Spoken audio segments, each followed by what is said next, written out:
আজকে আমি আপনাদের পরিচয় করিয়ে দেব এমন কিছু মানুষের সঙ্গে যাদের জীবনযাপন এতটাই অদ্ভুত আর বিস্ময়কর যে জানলে আপনি চমকে যাবেন। তাহলে চলুন শুরু করা যাক। নম্বর 5, 20 বছর ধরে জলে বসবাসকারী এক মহিলা। ভেবে দেখুন তো, যদি শরীরে হালকা একটু বাতাস লাগার কারণে অসহ্য যন্ত্রণা শুরু হয় তাহলে কেমন লাগবে? এমনটাই ঘটে পশ্চিমবঙ্গের অরুণা ঘোষের সঙ্গে। গত 20 বছর ধরে তিনি ভুগছেন এক অজানা ও অদ্ভুত রোগে। যখনই হাওয়া বয় তার শরীরে শুরু হয় তীব্র যন্ত্রণা। এই যন্ত্রণা থেকে সাময়িক মুক্তির জন্য অরুণা প্রতিদিন সকালবেলা সূর্য উঠতেই নেমে পড়ে বাড়ির পাশের পুকুরে। সেখানে তিনি 12 থেকে 14 ঘন্টা পানিতে ডুবে থাকেন। আর্থিক সংকটের কারণে তিনি কখনো হাসপাতালে চিকিৎসা করাতে পারেননি, তাই দিনের আলো থাকতেই তিনি পুকুরে নেমে যান আর সন্ধ্যা পর্যন্ত সেখানেই থাকেন। নম্বর 4, লোহার বাক্সে বন্দী একজন মানুষ। এবার ভাবুন তো, আপনি একদিনের জন্য এক জায়গায় না নড়ে চড়ে থাকতে পারবেন না, তাই তো? কিন্তু 72 বছর বয়সী পল আলেকজান্ডার সেই কাজটাই করেছেন। বছরের পর বছর ধরে তিনি পোলিও রোগে আক্রান্ত হয়েছিলেন। এই রোগে তার ফুসফুস প্যারালাইজড হয়ে যায়, ফলে স্বাভাবিকভাবে শ্বাস নিতে পারেন না। এই জন্য তাকে আয়রন লাং নামের একটি ধাতব বাক্সে দিনরাত থাকতে হয়। এই বাক্সেই তিনি খাচ্ছেন, বসবাস করছেন, এমনকি লেখালেখিও করেন, যেমনটা আপনি এই ভিডিওতেই দেখতে পাচ্ছেন।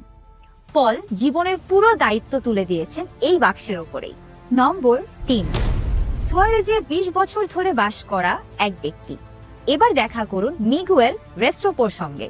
তিনি কলম্বিয়ার একজন প্রাক্তন মাদকাসক্ত।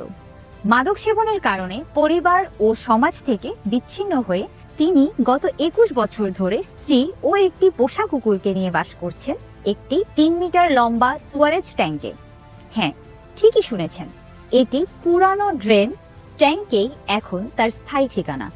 এই জায়গাতেই তিনি বানিয়েছেন ছোট্ট রান্নাঘর, যেখানে আছে ওভেন, স্টোভ, এমনকি বিনোদনের জন্য একটি টেলিভিশনও। প্রচন্ড দারিদ্র্য এবং একাকিত্ব থেকে নিজেকে বাঁচাতেই তিনি এই সুয়ারেজকে নিজের ঘর বানিয়ে নিয়েছেন। নম্বর 2, বিশ্বের সবচেয়ে নোংরা মানুষ। এই মানুষটির নাম আম্মু হাজি। বয়স 81, বাড়ি ইরান। বিশ্বের সবচেয়ে অপরিষ্কার মানুষ হিসেবে তিনি পরিচিত, কারণ তিনি 60 বছরেরও বেশি সময় ধরে একবারও স্নান করেননি। জলের প্রতি এতটাই ভয় তার, তিনি শুধু স্নানই নয়, এমনকি পানি পানও করেন না। তিনি পশুর মূত্র খেয়ে তৃষ্ণা মেটান, খাবার পচা মাংস। আর বিশ্রামের জন্য তিনি বেছে নেন নোংরা, দুর্গন্ধযুক্ত স্থান। তাকে জিজ্ঞেস করলে বলেন তিনি 1954 সালে শেষবার স্নান করেছিলেন, তারপর আর কখনো নয়। নম্বর 1, একজন মানুষ যিনি 47 বছর ধরে এক হাত উপরে তুলে রেখেছেন। বন্ধুরা, আপনি সর্বোচ্চ কতক্ষণ হাত উপরে তুলে রাখতে পারবেন? 1 মিনিট, 5 মিনিট? কিন্তু সন্তু আমরোজি তা করেছেন 47 বছর ধরে। তিনি একজন আধ্যাত্মিক সাধক যিনি এখন দিল্লিতে থাকেন।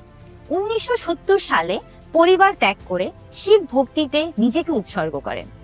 সেই সময় থেকেই তিনি প্রতিজ্ঞা করেন জীবনের বাকি সময় একটি হাত মাথার উপর তুলে রাখবেন, কখনো নামাবেন না। হাজারো যন্ত্রণা, রক্ত চলাচল বন্ধ হয়ে যাওয়া, সবকিছু সহ্য করে তিনি এই প্রতিজ্ঞা পালন করে যাচ্ছেন আজও। এই মানুষদের জীবন প্রমাণ করে মানুষ চাইলেই নিজের ইচ্ছা শক্তি, বিশ্বাস আর সংকল্প দিয়ে সবকিছু জয় করতে পারে, হোক তা পুকুরের জলে থাকা বা 47 বছর ধরে এক হাত তুলে রাখা। আপনাদের কাছে প্রশ্ন, এই 5 জনের মধ্যে কার জীবনযাত্রা আপনাকে সবচেয়ে বেশি অবাক করেছে? কমেন্টে জানিয়ে দিন। আমি আবারও আসবো এমনই আরো অবিশ্বাস্য সত্যিকারের গল্প নিয়ে। ততক্ষণ ভালো থাকুন, সুস্থ থাকুন, আপনার আশেপাশের মানুষদের ভালো রাখুন।